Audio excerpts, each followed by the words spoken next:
ശ്രദ്ധിക്കുക, ഒറ്റയ്ക്കുള്ള ഡ്രൈവിംഗ് പഠനം സുരക്ഷിതമല്ല. ഡ്രൈവിംഗ് സ്കൂളിന്റെ സഹായത്തോടെ ലേണേഴ്സ് ലൈസൻസ് എടുത്തതിന് ശേഷം ഡ്രൈവിംഗ് പഠനം ആരംഭിക്കും. പതിയായിരിക്കും, അവിടുന്ന് നമ്മുടെ ശ്രദ്ധ കൂടുതലായിട്ട് വേണം. എന്നാൽ അതിന് ഉപരിയായിട്ട് ക്ലച്ച് നമ്മളുടെ വാഹനത്തിൻ്റെ ബ്രേക്ക് പെഡൽ കൺട്രോൾ ചെയ്യുന്ന ആ ഒരു റോള് ചില സാഹചര്യങ്ങളിൽ ക്ലച്ചും നിർവഹിക്കാറുണ്ട്. ആ റോൾ ഏതാണെന്ന് ചോദിച്ചു കഴിഞ്ഞാൽ, ഹലോ ഫ്രണ്ട്സ്, പുതിയൊരു വീഡിയോയിലേക്ക് എല്ലാവർക്കും സ്വാഗതം. ഞാൻ ഗുഡ്സൺ കട്ടപ്പന. ഇന്ന് നിങ്ങളുമായിട്ട് ഞാൻ ഷെയർ ചെയ്യുന്നത് ഡ്രൈവിങ്ങിലെ വളരെ പ്രധാനപ്പെട്ട മറ്റൊരു വിഷയത്തെക്കുറിച്ചാണ്. ഇത് കൃത്യമായിട്ട് നിങ്ങൾ പ്രാക്ടീസ് ചെയ്യേണ്ട ഒരു കാര്യമാണ്. നിങ്ങൾക്ക് വാഹനം ഓടിക്കുന്ന സമയത്ത് കൂടുതൽ ആത്മവിശ്വാസം നൽകുവാനായിട്ട് ഈ ഒരു കാര്യം നിങ്ങൾക്ക് സഹായകരമാകുന്നതാണ്. അതായത് നിങ്ങൾ മനസ്സിലാക്കേണ്ടത്, നമ്മളൊരു വാഹനം ഡ്രൈവ് ചെയ്യുമ്പോൾ ഡ്രൈവിങ്ങിലെ ഏറ്റവും പ്രധാനപ്പെട്ട ഒരു റോള് വഹിക്കുന്ന ഒരാളാണ് ക്ലച്ച്. നിങ്ങളോട് ചോദിച്ചു കഴിഞ്ഞാൽ ക്ലച്ചിൻ്റെ ഉപയോഗം ചോദിച്ചു കഴിഞ്ഞാൽ എല്ലാവരും പറയും ഗിയർ മാറ്റുന്ന സമയത്ത്, വാഹനം നിർത്തുന്ന സമയത്തൊക്കെയാണ് നമ്മൾ കൂടുതൽ ക്ലച്ച് യൂസ് ചെയ്യുന്നത്. എന്നാൽ അതിന് ഉപരിയായിട്ട് ക്ലച്ച് നമ്മളുടെ വാഹനത്തിൻ്റെ ബ്രേക്ക് പെഡൽ കൺട്രോൾ ചെയ്യുന്ന ആ ഒരു റോള് ചില സാഹചര്യങ്ങളിൽ ക്ലച്ചും നിർവഹിക്കാറുണ്ട്. ആ റോൾ ഏതാണെന്ന് ചോദിച്ചു കഴിഞ്ഞാൽ, നമ്മളൊരു വാഹനത്തിൽ ബ്രേക്ക് ഉപയോഗിക്കുന്നത് എന്തിനാണ്? നമ്മുടെ വാഹനത്തിൻ്റെ വേഗത കൺട്രോൾ ചെയ്യാനായിട്ട്. എന്നാൽ നമുക്ക് ചില സാഹചര്യങ്ങളിൽ വാഹനത്തിൻ്റെ വേഗത കൺട്രോൾ ചെയ്യാനായിട്ട് ബ്രേക്ക് കൊണ്ട് മാത്രം സാധിക്കണമെന്നില്ല. അതിന് നമുക്ക് ക്ലച്ച് ബാലൻസ് കൃത്യമായിട്ട് ഉണ്ടെങ്കിൽ മാത്രമേ ആ ഒരു കാര്യം ചെയ്യാനായിട്ട് കഴിയൂ. ഉദാഹരണം പറയാൻ, നമ്മളൊരു തിരക്കുള്ള റോഡിൽ വാഹനവുമായിട്ട് വന്നു കഴിഞ്ഞാൽ ബ്രേക്ക് മാത്രം കൺട്രോൾ ചെയ്തുകൊണ്ട് വാഹനത്തിൻ്റെ വേഗത നമുക്ക് നിയന്ത്രിക്കാൻ കഴിയില്ല. ചില സാഹചര്യങ്ങളിൽ ബ്രേക്ക് മാറ്റിയതിന് ശേഷം ക്ലച്ച് പ്രത്യേക ഒരു ബാലൻസോടെ കൺട്രോൾ ചെയ്തെങ്കിലേ ഈ ഒരു കാര്യം നിങ്ങൾക്ക് നേടിയെടുക്കാനായിട്ട് കഴിയത്തുള്ളൂ. ഇത് നിങ്ങൾക്ക് എളുപ്പത്തിൽ പ്രാക്ടീസ് ചെയ്യാനായിട്ടുള്ള ഒരു ട്രിക്ക് ഞാൻ വണ്ടി ഓടിച്ച് കാണിച്ചു തരാം. ഇത് നിങ്ങൾ എല്ലാ ദിവസവും വാഹനം ഓടിക്കുമ്പോൾ ഇത് കൃത്യമായിട്ടും പ്രാക്ടീസ് ചെയ്യുക. നിങ്ങളുടെ ഡ്രൈവിങ്ങിൽ കൂടുതൽ കോൺഫിഡൻറ്റ് കിട്ടാനും ഒരു വാഹനത്തെ നിങ്ങൾക്ക് കൃത്യമായിട്ടും കൺട്രോൾ ചെയ്ത് ഓടിക്കാനായിട്ട് നിങ്ങൾക്ക് വളരെയധികം സഹായകരമാകുന്നതാണ്. എന്തായാലും നിങ്ങൾ വീഡിയോ പൂർണ്ണമായിട്ട് കാണാൻ ശ്രമിക്കണം. വീഡിയോ ഇഷ്ടപ്പെട്ടാൽ ചാനൽ സബ്സ്ക്രൈബ് ചെയ്യുക, വീഡിയോയ്ക്ക് ഒരു ലൈക്ക് തരിക. അതോടൊപ്പം തന്നെ ഈ വീഡിയോ നിങ്ങളുടെ ഡ്രൈവിംഗ് പഠിക്കുന്ന കൂട്ടുകാരുടെ ഇടയിലേക്ക് ഷെയർ ചെയ്ത് നൽകുക. ഒപ്പം എൻ്റെ ഫേസ്ബുക്ക്, ഇൻസ്റ്റാഗ്രാം പേജ് നിങ്ങളൊന്ന് ഫോളോ ചെയ്യുക. ഒപ്പം എൻ്റെ വാട്സപ്പ് നമ്പർ ഞാൻ ഡിസ്ക്രിപ്ഷൻ ബോക്സിൽ കൊടുക്കാം. എന്തായാലും നമുക്ക് നേരെ വീഡിയോയിലേക്ക് പ്രവേശിക്കാം. നിങ്ങൾ ക്ലച്ച് കൺട്രോളിംഗ് ബാലൻസ് ചെയ്യുമ്പോൾ ശ്രദ്ധിക്കേണ്ട ഒരു കാര്യം, ഇത്തരത്തിലുള്ള തിരക്കില്ലാത്തൊരു റോഡ് നിങ്ങൾ സെലക്ട് ചെയ്യുക. ഒരു നിരപ്പ് റോഡ് ഏറ്റവും ആദ്യം സെലക്ട് ചെയ്യുക. അതിനുശേഷം ചെറിയ കയറ്റത്തോടു കൂടിയ ഒരു റോഡിലെടുക്കുക. ഈ ഒരു കാര്യം നിങ്ങൾക്ക് വളരെ സിമ്പിളായിട്ട് തോന്നും, പക്ഷേങ്കിൽ ഇത് സിമ്പിളല്ല, വളരെ പവർഫുൾ ആയിട്ടുള്ള ഒരു കാര്യം തന്നെയാണ്. നിങ്ങൾ കൃത്യമായിട്ട് വീഡിയോ പൂർണ്ണമായിട്ട് കാണുക. ഈ കാര്യം നിങ്ങൾ ജസ്റ്റ് പ്രാക്ടീസ് ചെയ്ത് നോക്കുക. ഓക്കെ, ഞാൻ വാഹനം സ്റ്റാർട്ട് ചെയ്യുകയാണ്. ഇത് പ്രാക്ടീസ് ചെയ്യേണ്ട മെത്തേഡ് പറഞ്ഞുതരാം. സ്റ്റാർട്ട് ചെയ്യുന്നു. അതിനുശേഷം നിങ്ങൾ കൃത്യമായിട്ടും ഫസ്റ്റ് ഗിയർ കൊടുക്കണം.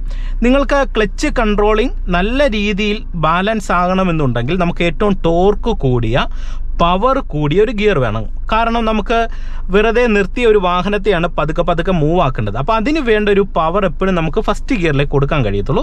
അതുകൊണ്ട് ഫസ്റ്റ് ഗിയറിലേക്ക് വരിക. ഇനി ഇത് പ്രാക്ടീസ് ചെയ്യുമ്പോൾ നിങ്ങൾ ശ്രദ്ധിക്കേണ്ടത്, നിങ്ങളുടെ വലത്തെ കാലെടുത്ത് ബ്രേക്ക് പെഡലിൻ്റെ മേളിൽ വെറുതെ വെക്കുക. നിങ്ങൾ ചവിട്ടി താക്കരുത്. താത്ത് കഴിഞ്ഞാൽ നമുക്ക് ക്ലച്ച് കൺട്രോൾ ചെയ്തെടുക്കുന്ന സമയത്ത് ബ്രേക്ക് വന്നു കഴിഞ്ഞാൽ വണ്ടി ഓഫായി പോകും. അതുകൊണ്ട് നിങ്ങൾ ചെയ്യേണ്ടത് മെല്ലെ ബ്രേക്ക് പെഡലിൻ്റെ മേളിൽ വെറുതെ നിങ്ങൾ ഇത്തരത്തിൽ കാലൊന്ന് വെച്ചേക്കുക. ഇനി നിങ്ങൾ ചെയ്യേണ്ട ഒരു കാര്യം എന്ന് പറഞ്ഞാൽ, പതിയെ ക്ലച്ചിൽ നിന്ന് കാലയക്കുമ്പോൾ നമുക്ക് വണ്ടി മുന്നോട്ട് പോകുന്ന ഒരു ക്ലച്ചിൻ്റെ ഒരു പൊസിഷൻ ഉണ്ടല്ലോ, ആ ഒരു പൊസിഷനിൽ എത്തിയാലും വീണ്ടും നിങ്ങൾ പതുക്കെ കാലയക്കുക. നിങ്ങൾ നോക്കുക, ഞാൻ ജസ്റ്റ് കാണിക്കാം. ഇത് പതിയെ ക്ലച്ചിൽ നിന്ന് കാല് അയക്കുന്നു. ഇപ്പോൾ ഏകദേശം ക്ലച്ചിൽ വണ്ടി മുന്നോട്ട് പോകുന്ന ഹാഫ് ക്ലച്ച് എന്നൊക്കെ പറയുന്ന ഒരു പോയിന്റിലെത്തി. ഇപ്പോൾ നിങ്ങൾ നോക്കുക, വണ്ടി മെല്ലെ മൂവ് ആകുന്നുണ്ട്. ഹാഫ് ക്ലച്ച് പോയിന്റിലാണ് മൂവ് ആകുന്നത്.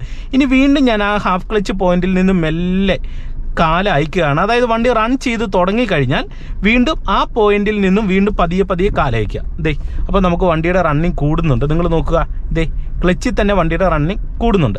നിങ്ങളൊരു എടുക്കുന്ന സാഹചര്യങ്ങളിലൊക്കെ ഇത് നിങ്ങൾക്ക് ഗുണം ചെയ്യും. അതുപോലെ തന്നെ നമ്മളൊരു ചെറിയ തിരക്കുള്ള റോഡിലൊക്കെ ഇത്തരത്തിലുള്ള ക്ലച്ച് കൺട്രോളിങ് കിട്ടിക്കഴിഞ്ഞാൽ നിങ്ങൾക്ക് വളരെയധികം ഗുണം ചെയ്യും.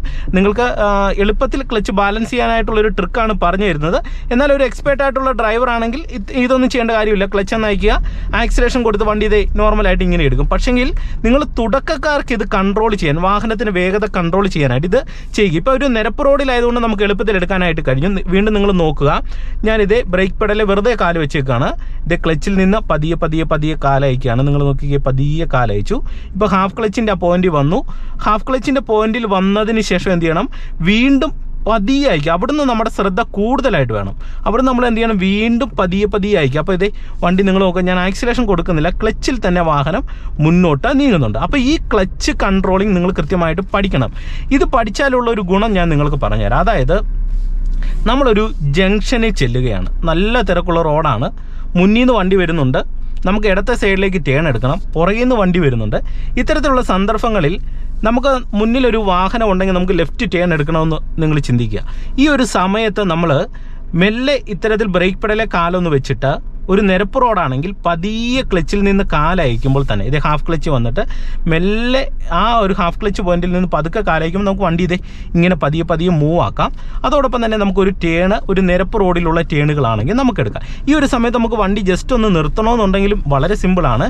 ജസ്റ്റ് ക്ലച്ചിൽ വരിക, അതിനുശേഷം മെല്ലെ ബ്രേക്ക് ചെയ്ത് നമുക്ക് വാഹനത്തെ ഇതേ ഇത്തരത്തിൽ നിർത്താനായിട്ട് കഴിയുന്നതാണ്. അപ്പോൾ ഒരു നിരപ്പ് റോഡിൽ നിങ്ങൾക്ക് ഇത്തരത്തിലുള്ള ജംഗ്ഷന് വന്നാൽ ഗുണം ചെയ്യും. ഇനി ഇതോടൊപ്പം തന്നെ നിങ്ങൾ മനസ്സിലാക്കേണ്ടത്, ചെറുതായിട്ട് ആക്സിലേഷനും കൂടെ കൊടുത്ത് നിങ്ങൾ വണ്ടി എടുക്കാനായിട്ട് ശ്രമിക്കുക. ഇത് ഏകദേശം നിങ്ങൾക്കൊരു ഐഡിയ കിട്ടിക്കഴിഞ്ഞാൽ രണ്ടാമത് പ്രാക്ടീസ് ചെയ്യേണ്ട ഒരു മെത്തേഡാണ് ആക്സിലേഷൻ കൊടുത്ത് വണ്ടി എടുക്കുക. ആക്സിലേഷൻ കൊടുത്ത് വണ്ടി എടുക്കുന്ന സിറ്റുവേഷൻ എന്ന് പറഞ്ഞാൽ നമുക്ക് ചില സാഹചര്യങ്ങളിൽ ക്ലച്ച് കൺട്രോൾ ചെയ്ത് മാത്രം വാഹനത്തെ മുന്നോട്ട് മൂവ് ആക്കാനായിട്ട് കഴിയത്തില്ല. അപ്പോൾ അത്തരത്തിലുള്ള സന്ദർഭങ്ങളിൽ നമുക്ക് കുറച്ചും കൂടെ ഒരു പവർ കൊടുക്കാനായിട്ട് എന്ത് ചെയ്യണം, ഈ ഒരു ഹാഫ് ക്ലച്ചിൻ്റെ ബൈറ്റിംഗ് പോയിന്റിൽ വന്നതിന് ശേഷം, ഈ വീഡിയോ പ്രത്യേകിച്ച് ഞാൻ വാഹനം പഠിക്കുന്ന തുടക്കക്കാർക്ക് ഒരു ട്രിക്കായിട്ടാണ് പറഞ്ഞു തരുന്നത്.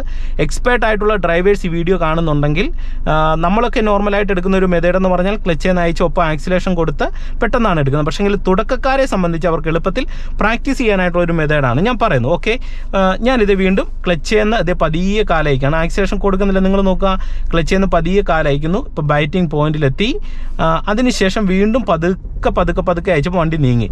ഇനി നീങ്ങുന്നില്ലെങ്കിൽ എന്ത് ചെയ്യണം, ഒപ്പം നമ്മൾ ചെറുതായിട്ട് ഇതേ ആക്സിലേഷൻ കൂടെ കൊടുക്കുക. ഒരു കയറ്റത്തോടു കൂടിയ ഒരു ചെറിയൊരു സ്ലോപ്പിലോ അല്ലെങ്കിൽ ചെറിയൊരു തിരക്കുള്ള റോഡിലോ ട്രാഫിക്കിലോ ഒക്കെയാണ് വണ്ടി എടുക്കുന്നതെങ്കിൽ എന്ത് ചെയ്യണം, ചെറുതായിട്ട് നിങ്ങൾ ഇതിനോടൊപ്പം തന്നെ ആക്സിലേഷൻ കൊടുക്കാനായിട്ട് ശ്രമിക്കുക.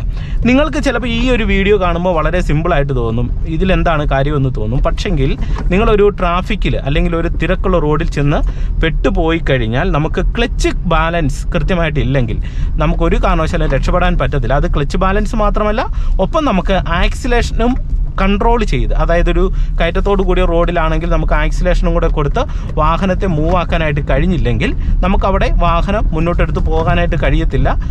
പിന്നെ വളരെയധികം ബുദ്ധിമുട്ടുകൾ ഉണ്ടാകും. ഇത് ഡ്രൈവിങ്ങിലെ വളരെ പ്രധാനപ്പെട്ട ഒരു കാര്യമാണ്. സിമ്പിളായിട്ടുള്ള ഒരു വിഷയമാണ് ഞാൻ പറഞ്ഞത്, പക്ഷെങ്കിൽ ഇത് വളരെ പവർഫുൾ ആയിട്ടുള്ള ഒരു കാര്യം തന്നെയാണ്. നിങ്ങളെ ജസ്റ്റ് ഇതൊന്ന് പ്രാക്ടീസ് ചെയ്യുക. വീണ്ടും നമുക്ക് പുതിയൊരു ഡ്രൈവിംഗ് ടിപ്സുമായിട്ട് മറ്റൊരു ദിവസം കാണാം. Okay, by.